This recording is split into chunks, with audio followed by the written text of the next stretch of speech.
Hello student, this is Sushant. Let's see the question number 5. How does e-governance contribute to transparency and efficiency in public administration? E-governance सार्वजनिक प्रशासन में पारदर्शिता और दक्षता में कैसे योगदान देता है, इस चीज़ को समझना है। इससे पहले समझेंगे कुछ कीवर्ड जैसे कि ई गवर्नेंस क्या होता है, इसके बारे में देखना है हमें। प्लस कैसे कंट्रीब्यूट करता है ट्रांसपेरेंसी को मेंटेन और एफिशिएंसी को in public administration. E governance जो होता है सार्वजनिक प्रशासन में और पारदर्शिता और दक्षता में कैसे योगदान देता है। जो ई गवर्नेंस वर्ड इसको समझना है क्या होता है, कैसी सारी चीज़ें होती है, ये क्वेश्चन आया क्यों, इसको समझने की बारी है यहाँ पर, राइट। तो देखिए क्या होता है कि ई गवर्नेंस कंट्रीब्यूट करता है ट्रांसपेरेंसी और एफिशिएंसी। ये क्लियर है कि ई गवर्नेंस जो होता है हमारे कंट्रीब्यूशन जरूर होता है इसमें ट्रांसपेरेंसी और एफिशिएंसी के अंदर, तो ये क्वेश्चन इसलिए भी है। प्लस इसमें डिजिटल गवर्नेंस की बात की गई है। आज की डेट में डिजिटल गवर्नेंस क्या होती है, ये सब चीज़ें आप लोग पढ़े होंगे अच्छे से। जो हमारी डिजिटल गवर्नेंस होती है वो क्या होती है, सारी चीज़ें। प्लस इसमें ट्रांसफॉर्म कैसे कर सकता है गवर्नमेंट के फंक्शन को कैसे कर सकता है, इस चीज़ को डिफाइन करने की जरूरत पड़ेगी। प्लस इसमें अकाउंटेबल और रिस्पॉन्सिव गवर्नमेंट की बात की गई है। अकाउंटेबल और रिस्पॉन्सिव गवर्नमेंट की बात की जा सकती है। प्लस इसमें एफिशिएंसी कैसे बढ़ सकती है, सिंपली क्वेश्चन में पूछा जा रहा है कि जिसकी एफिशिएंट कैसी हो सकती है, सारी चीज़ें एक्सेट्रा एक्सेट्रा।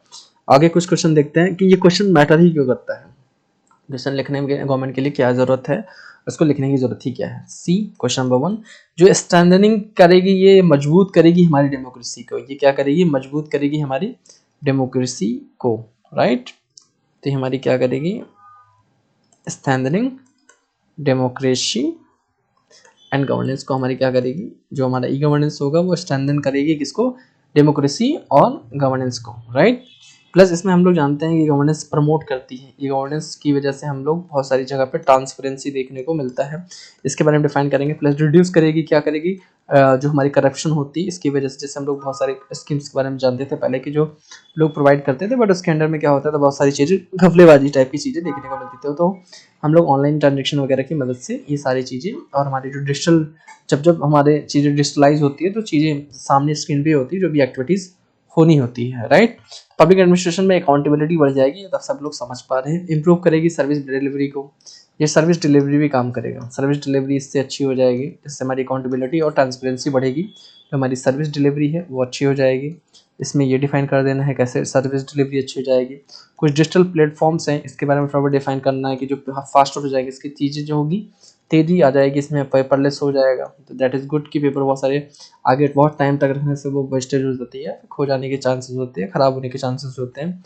इसमें बहुत जल्दी से सारी चीज़ें हो जाती है, तो हैजल फ्री हो सकता है। ये जो भी प्रमोट करेगी ये सारी चीज़ें, तो है ही है कहीं ना कहीं गवर्नेंस के थ्रू हमारी गवर्नेंस एफिशिएंट होगी। इसमें कुछ एग्जांपल्स हो सकते हैं, जैसे आप लोग ऐड ऑन कर सकते हैं। जैसे आधार की बात करें, आधार कैसे ट्रांसपेरेंट और ट्रांसपेरेंसी ला रही है, या फिर कैसे हमारी गवर्नेंस को एफिशिएंट बना रहा है। प्लस हम लोग जानते हैं जीएसटी के बारे में, जीएसटी वगैरह के बारे में जानते हैं। इसमें बहुत सारी चीज़ें आपकी ई गवर्नेंस के थ्रू ही ऑन कर दिया गया है। उमंग योजना के बारे में जानते हैं, कोविन के बारे में जानते हैं, है ना, कोविन वगैरह के बारे में जानते हैं आप लोग, ठीक है। प्लस में हम लोग देख सकते हैं ब्यूरोक्रेसी डिले होती है, जो उसमें रिडक्शन हो सकता है। जो हमारी ब्यूरोक्रेसी वगैरह में चीज़ें होती हैं उसमें रिडक्शन आ सकती है, किसमें, ब्यूरोक्रेटिक एक्टिविटीज़ के अंदर जो भी होगी, राइट। जो भी ब्यूरोक्रेटिक एक्टिविटीज़ होंगी वो सारी चीज़ें में क्या होगा, जो डिले होता है वो डिले नहीं होगा, राइट। ये सब चीज़ें हो सकती हैं। करप्शन को क्या होगा, रियल टाइम ट्रैक कर सकते हैं। अगर कोई करप्शन है कहीं पे भी, कुछ भी है, तो हम लोग रियल टाइम क्या होगा उस चीज़ को इन्हेंस कर सकते हैं, उसको पकड़ सकते हैं हर एक चीज़ को हर एक जगह पर, राइट। प्लस में ह्यूमन डिस्क्रिप्शन हो सकता है, कार्बिंग बैरिबरी हो सकती है, ब्राइबरी जो होती है हमारे यहाँ पर इन से ये भी देखने को मिलती है। Global best practices of India digital push, इसमें आपको ग्लोबल बेस्ट प्रैक्टिस मिलने को देखने को मिलेगा, जो डिजिटल पुश को देने की काम करेगा, राइट। जो डिजिटली मतलब बहुत सारे डेटा वगैरह होते हैं वो सब चीज़ों को इम्पैक्ट करने की कोशिश करेगा। प्लस में हम लोग देख सकते हैं जो इसमें राइज होगा, जो क्या क्या इसमें बढ़ोतरी हो सकती है, जिसमें एआई का यूज बढ़ेगा, नो डाउट बढ़ेगा, ब्लॉकचेन वगैरह का यूज बढ़ेगा। प्लस में बिग डेटा वगैरह की चीज़ें, स्टोरेज वगैरह की बहुत बड़े बड़े चीज़ें जरूरत पड़ सकती है। फिर इसमें ये रिलेवेंस क्वेश्चन आया है कि ये जीएस पेपर 2 है, क्वेश्चन GS2 मैम ने इस बार डाल दिया है, don't know why, but governance की पॉलिटी की क्वेश्चन की डायरेक्टली पूछी जा सकती है, राइट। गुड गवर्नेंस वगैरह के बारे में है क्वेश्चन ये, इसमें आप RTI को ऐड ऑन कर सकते हो।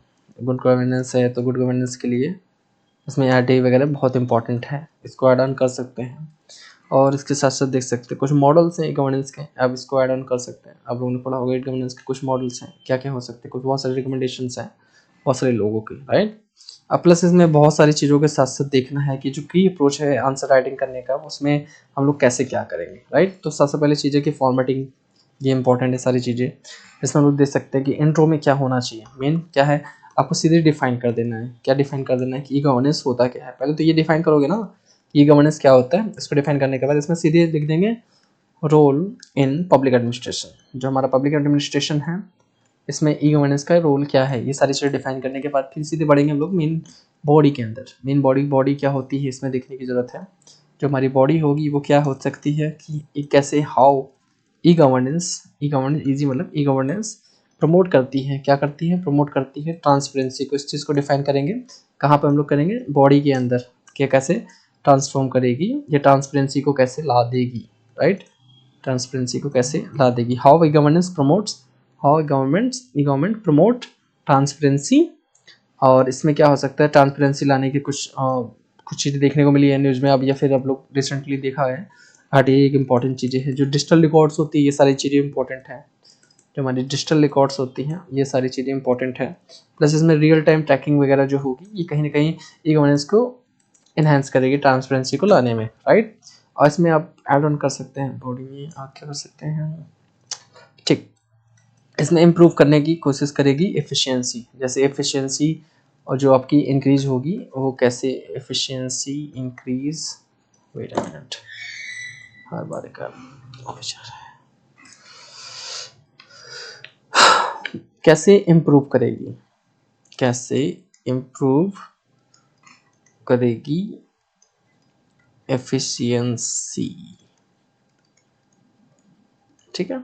एफिशिएंसी कैसे इम्प्रूव करेगी, जिसमें हम लोग देख सकते हैं ऑटोमेशन वगैरह इंपॉर्टेंट है। इसमें ऑटोमेटिक सारी चीज़ें हो जाती है तो तेज़ी से होगी तो टाइम बचेगा। इसमें बहुत सारी चीज़ें जो डिजिटल पेमेंट वगैरह है ये भी कहीं ना कहीं एफिशिएंट ही ये देखने को मिलता है। डिजिटल पेमेंट वगैरह क्या है, ग्रीवियंस रिड्यूसल होगा, जितने भी प्रॉब्लम्स वगैरह है वो बहुत सारे रिड्यूसल होंगे, राइट, ठीक है। कुछ एग्जांपल इसमें ऐड ऑन कर सकते हैं, जैसे मैंने आपको ऊपर भी दिखाया कि एग्जांपल क्या हो सकते हैं। जैसे आधार के बारे में आपने ऊपर देखा, कोविन के बारे में देखा आपने, राइट। प्लस GST के बारे में देखा, GST वगैरह पोर्टल के बारे में। ई कोड नया एक कॉन्सेप्ट है, आपके न्यूज़ में देखा होगा आप लोगों ने बहुत सारी चीज़ें, और सब कुछ डिजिटल कर दिया है, जितने भी सुनवाई वगैरह होती है सारी चीज़ें। प्लस DBT क्या होता है, डायरेक्ट बेनिफिट ट्रांसफ़र होता है, ये आप लोगों ने पढ़ा है अच्छे से, है ना, इकॉनमी और क्या बोलते हैं एग्रीकल्चर के टॉपिक वगैरह में, ठीक है। इसमें फिर लास्टली हम लोग ऐड कर सकते हैं चैलेंजेस जो हमने फेस करना है।